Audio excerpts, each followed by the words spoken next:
Good afternoon, everyone, and welcome to the financial aid info session.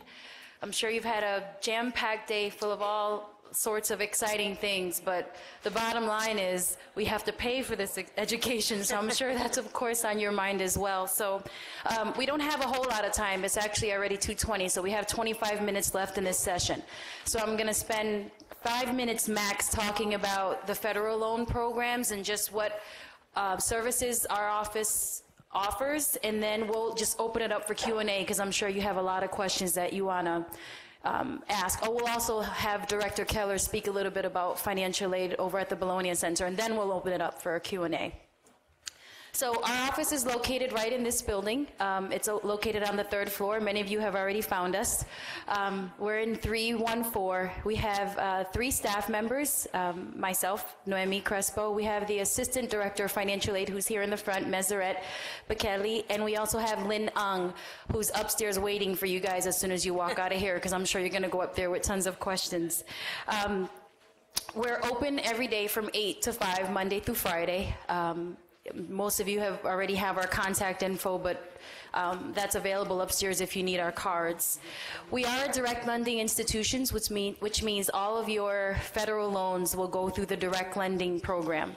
There are 2 types of federal loans, well, 3 types of federal loans that we award. We award the Stafford loans, and that's probably what's in most of your award packages. The maximum and subsidized Stafford loan is $8,500.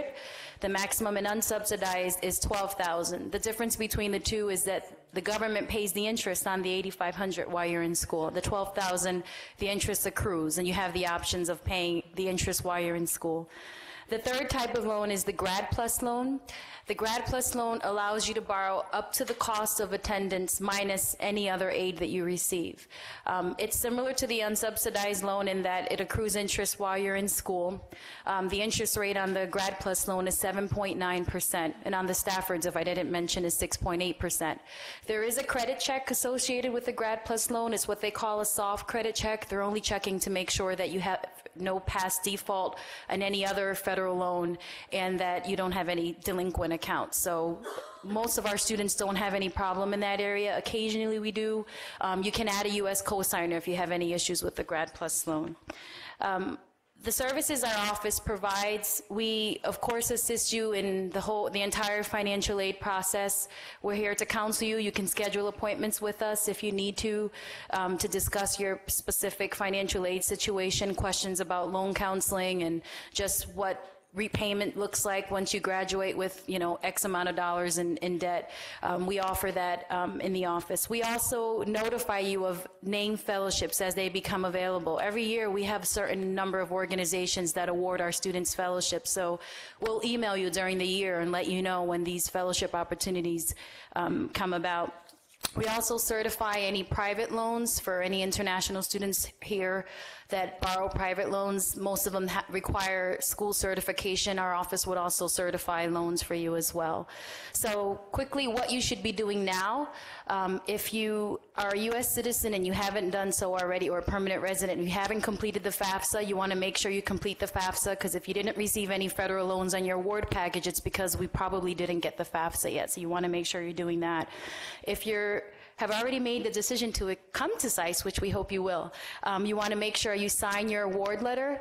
After you sign your award letter, it'll trigger certain emails to go out to you depending on the types of aid that you're accepting. If you're accepting a Stafford loan, you'll have to complete a promissory note, and you'll have to complete entrance counseling and all sorts of federal requirements. But everything will be through your Hopkins email account.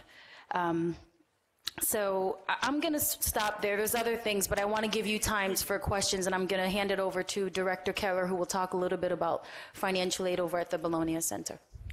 I don't have a lot to add. I'd rather open it for questions as soon as we can. I think the 2 things that are maybe a little inside baseball, but that you ought to know, are one, that the financial aid packages that we have for Bologna come out of a different budget, and so we separate our budgets between Bologna and Washington. This isn't a kind of shared pot of money, so we have to put aside our own money for those, or have our own fellowships where it's possible. The biggest problem that most students have and that we have in Bologna is the exchange rate. I think if I were to point to one thing that's a problem from year to year, it's the thing over which we have the least control, which is the dollar-euro exchange rate. As you might imagine, we live in Italy, which seems to insist on our using euros to conduct our business. The United States seems to have fiscal policies which keep weakening the dollar, which is not a happy circumstance for us.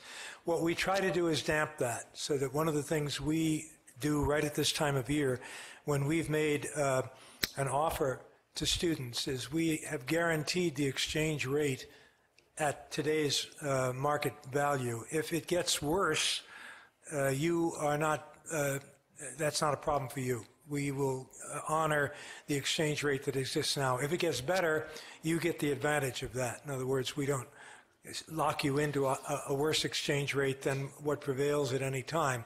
So in both of those respects, what we're trying to do is to dampen the effective exchange rate on you. The way we take care of guaranteeing the exchange rate is about this time of year, we buy futures on euros. So essentially, we try to create a pot of money that you could create yourself if you went out and bought euros, but presumably you're not going to do that. But we do. And so we, through that means and an investment of some money, are able to take care of that. But it's very difficult for us to deal with other kinds of effects. At the beginning of each year, we're stuck with whatever the exchange rate has turned out to be. What we try to do, and we have this year done, is devoted a considerably increased amount of money to financial aid to try to partially compensate for that. But if you can imagine, if the exchange rate changes from $1.30 to $1.45, it's changed by 7, 8, 9%. And even though we haven't raised tuition by anything like that, we have to take our lumps on that. But as the student panel said, some of the difference in tuition because of the exchange rate is made up by the fact that the living expenses are less. That's right. The living expenses are less, but they, of course, go up with the exchange rate, too. It's that our tuition difference is not as great as it seems because the cost of living is significantly less in Bologna than it is here in Washington. Okay, so we'll open it up for questions if that's okay Jerome? with you. Yeah. Is the microphone some?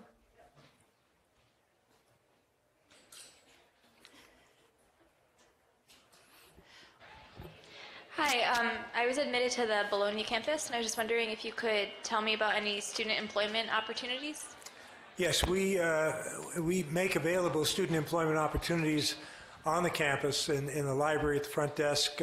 Professors, since we don't have second-year students, all of our TAs come from the first-year students, so that becomes an extra pool of possible money as well. Some students take work off campus. Usually it's teaching English to younger children. There are a lot of people who do something like that. So there are opportunities, and we probably employ a quarter to a third of the students who come have some opportunities to earn money. That a quarter is probably closer to right, about 50, 60 students. Yeah. We have a question here in the front. He was the first one. Yeah, my question is concerning students admitted to the Bologna Center that are not U.S. citizens. They are not eligible for any FAFSA or any federal. No, but we actually have arranged with the Unicredit Group, which is Italy's second largest bank, actually it's Europe's second largest, I think, for a loan program that looks almost identical to a typical American student loan program in that it's no collateral, it's no payback until after graduation. I think the interest rate is actually a little better than the American loan interest rate. So those are available to any EU citizen. And they could also cover costs for the second year in Washington? They can, yes. Okay. Yeah. And for students entering in Bologna and then studying the second year in DC, is there a second round of fellowships available to cover partially or full cost of tuition? Yes, we reconsider in the second year, and students with good progress A pot of money is available, and also named fellowships are available for the second year. And so of our non-American students who applied for financial aid for the second year, I think that something like 80 or 90% of them received some financial aid for the second year. It wasn't necessarily the same amount, but it was a very, very significant number this year that received financial aid. Okay. And I assume the two financial aid offices, or there's only one that covers both centers? No, we really separate the budgets. We are budgetarily independent, which means that the money for students who go here comes out of the DC budget. The money for students who go to the Bologna Center comes out of the Bologna budget. So we have to take care of first-year students like yourself coming to Bologna, but when you are going to Washington for the second year, it's the Washington budget that would cover that. Maybe I should address second-year fellowships, because a lot of people are fairly confused about it. We award probably about 35% of the incoming students some financial aid. That financial aid, now let me talk about DC first. Those students who are entering DC, if you're awarded SAIS financial aid for your first year, or if you're an American going to Bologna and you're awarded SAIS financial aid for your first year, you can be assured that you will get at least that same amount in your second year. Right. Assuming you can maintain a grade point average of 3.25 or better. So there's a chance that you will possibly get a little more in your second year, but if you've gotten some in your first year, you're at least assured that in your second year. Non-American students in Bologna are handled slightly differently. So I'm talking about the Americans or permanent residents going to Bologna, or all the students coming to SAIS DC. So that question often comes up. For those students that didn't get any SAIS financial aid in their first year, they can request financial aid by the deadline, February 15th or something, and you will be considered for financial aid in your second year. So there's no assurance that you'll get it, but there certainly is a pot of money that we do have to give to people who didn't get financial aid in the first year. Yeah. Up here, Nisa. I have two small questions. One, as a continuance of that question, if you were awarded some sort of aid in the first year, does that make you less likely to receive that second year aid? I mean, are you kind of... No, in fact, what No, Dean you will Wilson has said, get it. actually, You will get it. if you're an American student, you're pretty much guaranteed that amount for the second I mean, year. like an additional named fellowship. You know, if we received maybe a small amount and we're hoping You're not... No, you wouldn't be paid. You're not penalized in any way. We No. would consider you for that. We wouldn't necessarily give you both entirely, but we might substitute one for the other. You might wind But up... the total would be at least. Total would be at least what you got the first year. Okay. Yeah. And my second question was kind of a different question. If you've saved up some money for grad school and you're looking that you're still going to have to take out loans, do you think it makes more sense to use up that saved money to defer so that maybe you can only take loans in your second year, or take less loans in your first year? Does it make sense to kind of wait as long as possible to take out loans, or does it make more sense to kind of get the loans and then maybe try and pay them back quicker? You should probably utilize your savings first. And the reason is because you're paying interest on unsubsidized Stafford loans, and you're paying interest on the Grad Plus loans as well. So any way that you can delay that, if you know you're going to end up borrowing, it's probably wiser to borrow the money in your second year and use your savings for your first. I have two questions. One is for accepting the financial aid we were offered.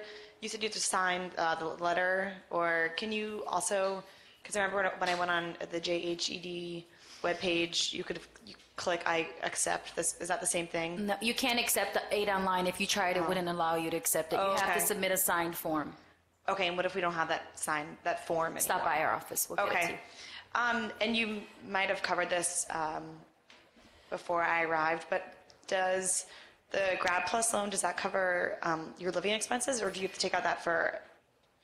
The you Grad apply Plus, loan for that? the Grad Plus loan covers up to the full cost of attendance minus any other aid that you receive. So if you're only getting loans, so if you only receive Stafford loans, the total cost of attendance for DC is something around $61,000. So $61,000 minus the Staffords, which is $20,500, leaves you about $40,000 plus in Grad Plus that you'd be able to borrow. Okay, You don't have to borrow the max, but that's the max that the government allows you to borrow. thank you. Sorry, my name is Sophia. I'm admitted to Bologna Center. And my question is, I'm non-US, non-EU citizen. And is there a way for me to apply for a loan for my second year when I'll be in Washington, D.C.? Yeah, we have I a don't fund. fit in the... There is a fund, whose name is it? McGillian. McGillian, yeah. There is a McGillian fund which looks in its terms similar to our UniCredit loan, and it's available to anyone regardless of what their citizenship is. So yes, is the answer to that. That loan program would be available, and I don't think we've exhausted it in any year we've been offering it, have we? Not fully. Yeah. Thank you. This one over here. Thank you. I had a question for MIPP students. I just wanted to know if the Stafford loan and the fellowships were available for MIPP students as well, if it's just for MA students.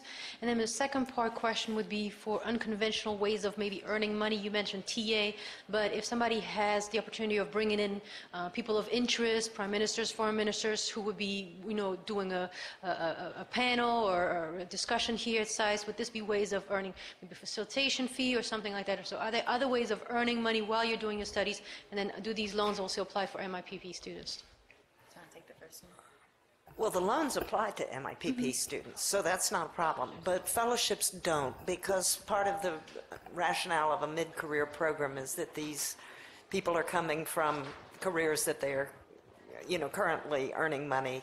I mean, that's the theoretical background. So we do not give financial aid to MIPP students.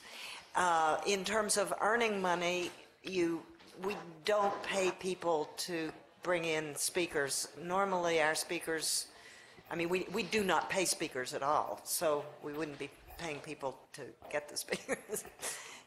But there are a lot of other opportunities if you want to work. You can work off campus, obviously, but you can work on campus as well if you find a job that you want to do. The other thing is, as an MIPP, you can go part-time and keep a full-time job.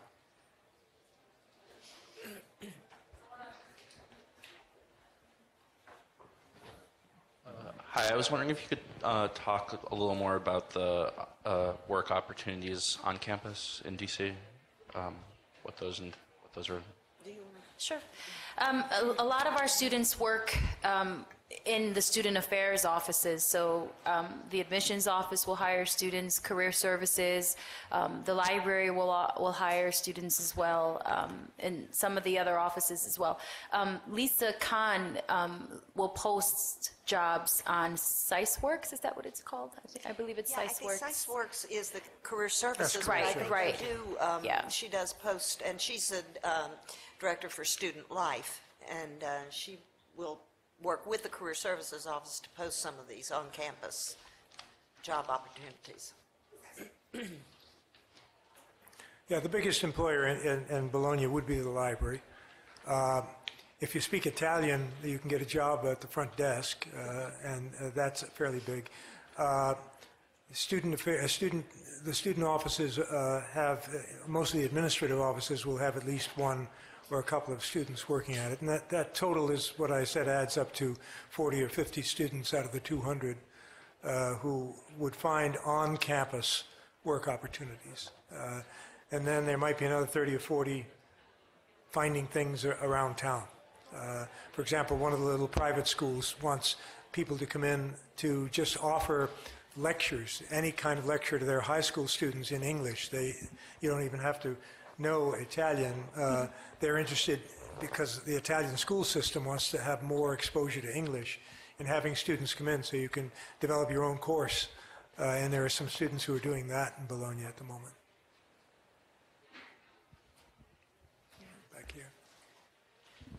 Just continuing on the possibilities for Bologna students to seek employment outside of the campus, is that still is that a possibility specifically for American students who don't have EU work permits, or is that more the international students? I haven't noticed on working a particular devotion to the bureaucratic requirements of Italy. So I think many of our students who work off campus do it without engaging. Everybody has a permesso di soggiorno. All students have it. And I actually don't know whether that gives you permission to work or work some limited amount of time. But I haven't heard, I know we don't do anything more in providing work permits for students on the campus. You know, Nisa? Yeah, I think like you can work fine. Yeah. I mean, all my friends worked like as TAs or even English. Off the campus, yeah. There's no problem. But we're not sure that it's absolutely Well, I haven't signed off on it.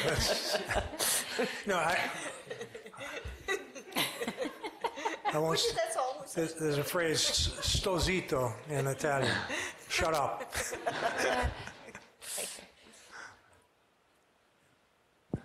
Hi, just following the question on the international student financial aid. I wasn't awarded any fellowships. I wonder if I was even considered financial aid for my first year. Absolutely. That's always a question that comes up. How do we decide who to give financial aid to in that first tranche? Every application is read by 3 sets of eyes. It's read by somebody in the admissions office, and that includes my office too. I read a whole bunch of your applications. Then somebody, a student on the admissions committee, and then the faculty member in the program that you indicated you were interested in. And each of these readers will grade the application from 1 to 6, 1 being super, 6, sorry.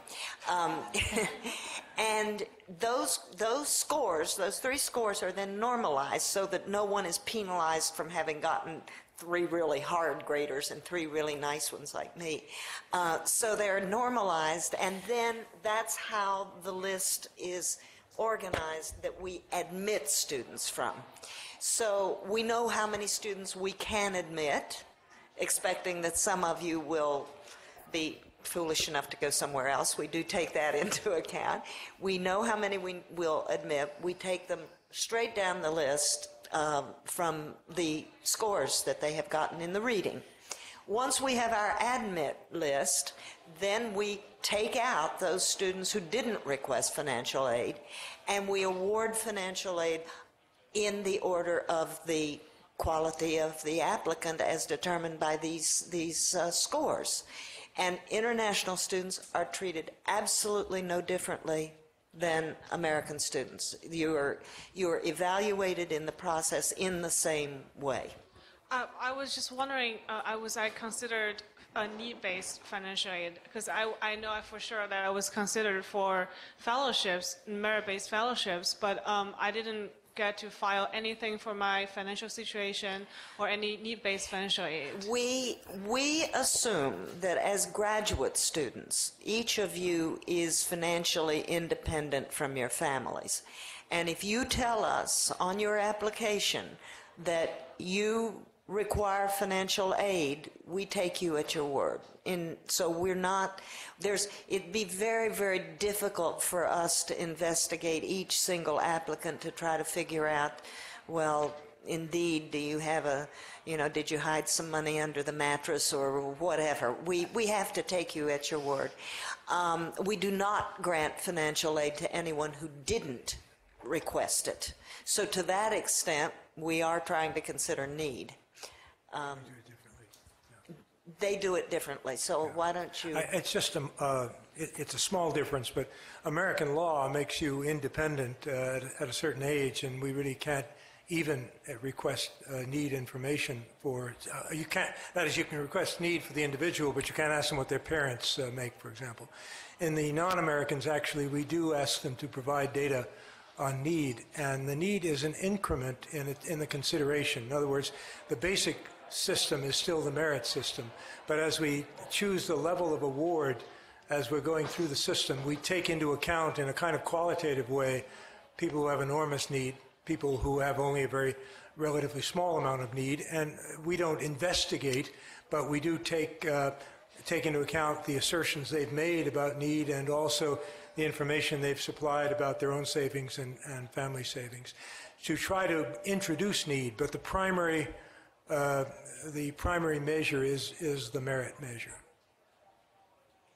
We have time for probably one or two more questions, depending on how long this one is.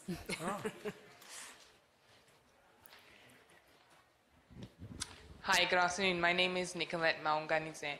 In continuing the discussion that was had early on with regards to U.S. citizens and fellowships, fellowship awards, continuing from Bologna to D.C., is that the same for international students in terms of if you have been awarded a fellowship, then you would be you should expect to get the same if you maintain that GPA, or is it different? No, we can't in most cases guarantee the same for a lot of reasons, not the least of which is that a lot of our first-year aid doesn't come through our budget, but comes through fellowships that are awarded by ministries or by outside agencies of one sort or another. So we can only say that we promise to try to do as well, but it isn't the same level of guarantee. Now, in this past year, we've been fairly successful in being able to meet that, but although the American students have this guarantee for the second year, non-Americans don't have the guarantee for the second year. They just have our best effort